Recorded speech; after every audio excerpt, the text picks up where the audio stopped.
కొత్త Loka chapter 1 movie 2 hours 30 minutes run టైమ్‌తో థియేటర్స్‌లో రిలీజ్ అయింది. తెలుగులో కూడా ఉంది. తెలుగు డబ్బింగ్ చాలా బాగుంది. ఈ మూవీని ఫ్యామిలీతో చూడొచ్చా అంటే దారుణంగా, క్రూరంగా చంపే కొన్ని హత్యలుంటాయి. అవి పర్లేదు అనుకుంటే చూడొచ్చు. ఎక్స్‌పోజింగ్‌లు అలాంటివైతే ఏముండవు. ఇంకా స్ట్రెయిట్‌గా పాయింట్‌కొస్తే మలయాళం సినిమాల్ని పొగుడుతారంటే కొన్ని మూవీస్‌ని ఎందుకు పొగడరండి? మూవీ ఇంత క్వాలిటీగా ఉంటే. ఫస్ట్ హాఫ్ అయితే ఈ సినిమా చాలా బాగుంటది. సెకండ్ హాఫ్ జస్ట్ పర్వాలేదు అనిపిస్తుంది. ఓవరాల్‌గా థియేటర్‌లోనే ఈ మూవీని చూడాలి అనే మంచి టెక్నికల్ వాల్యూస్‌తో తీసిన ఒక సూపర్ హీరో ఫిల్మ్ ఇది. సినిమా మొత్తం వీఎఫ్ఎక్స్, సౌండ్, లైటింగ్ ఈ 3 అదిరిపోతాయి. మెయిన్‌గా కరెక్ట్‌గా అబ్జర్వ్ చేస్తే సినిమా మొత్తం మాక్సిమం నైట్ టైమే ఉంటుంది. 1, 2 సీన్స్ తప్ప.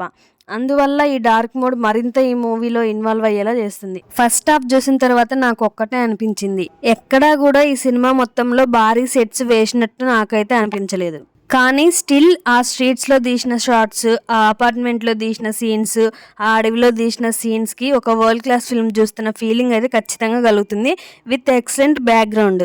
ఈ రీసెంట్ టైమ్స్‌లో ఒక ఫీమేల్ ఓరియెంటెడ్ ఫిల్మ్‌కి స్పెషల్ క్యామియోస్‌తో ఇంత బాగా తీసిన మూవీ ఇదే అనుకుంటా. బేసిక్ స్టోరీ లైన్ ఏంటంటే ఏవో శక్తులు ఉన్న చంద్ర అనే అమ్మాయి అలియాస్ కళ్యాణి ప్రియదర్శిని గారు చాలా సైలెంట్‌గా ఒక నార్మల్ అమ్మాయి లాగా హీరో ఉండే ఆపోజిట్ అపార్ట్మెంట్‌లో ఉంటుంది. ఆ అమ్మాయికి హీరో అట్రాక్ట్ అవుతాడు. అసలు ఆ అమ్మాయి ఎవరు, ఎక్కడి నుండి వచ్చింది, ఎందుకని ఒక ఆర్డినరీ అమ్మాయి లాగా బ్రతుకుతుంది, అసలు ఏం జరుగుతుంది అన్నదే ఈ మూవీ స్టోరీ. అసలు ఆ అమ్మాయికి ఎలా ఆ శక్తులు వచ్చాయి అని ఇచ్చిన డీటెయిలింగ్ బాగుంది. సినిమాలో హీరోయిన్ క్యారెక్టర్ని ఒక క్రియేచర్ని రిఫరెన్స్గా తీసుకొని డిజైన్ చేశారు. అదేంటో రివీల్ చేయను ఎందుకంటే స్పాయిలర్ అవుతుంది. దానికి తగ్గట్టుగా లాజిక్స్ని చాలా బాగా సెట్ చేశారు. ఇంకా ఫస్ట్ హాఫ్ అయితే సిన్సియర్గా ఒక్కో విషయాన్ని ఫ్లోతో పాటు తెలియజేస్తూ ఇచ్చిన నెరేషన్ చాలా ఎంగేజింగ్గా ఉంటుంది. మెయిన్గా interval, pre interval, flash back, parallel screen play ఏదైతే ఉందో మూవీ చూసే ప్రతి ఒక్కరు ఖచ్చితంగా ఇన్వాల్వ్ అయిపోతారు. ఇంకా క్లైమాక్స్ ఫైట్ కూడా చాలా బాగుంటుంది. ఈ సినిమాలో ఈచ్ అండ్ ఎవ్రీ ఫ్రేమో, విజువల్ ఎఫెక్ట్, లైటింగ్, మ్యూజిక్ ఈ 4కి 100/100 ఇవ్వచ్చు. ఓవరాల్ గా స్టోరీ వైజ్ పెద్దగా ఏం లేదు. జస్ట్ ఒక కొత్త లోకం అంటూ ఆ లోకంలో ఉండే కొన్ని సూపర్ హీరో క్యారెక్టర్స్, అందులో ఒకటి చంద్ర అలియాస్ నీలా.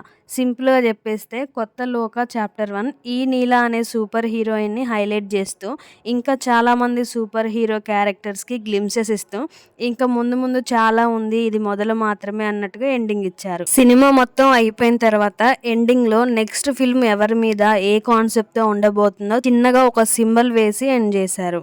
క్యారెక్టర్స్ వైజ్గా వస్తే అందరూ పర్ఫెక్ట్గా చేశారు అనిపించింది. మీలో ఎంతమంది ఈ మూవీని చూశారు, మీకు ఎలా అనిపించిందో కామెంట్ చేయండి.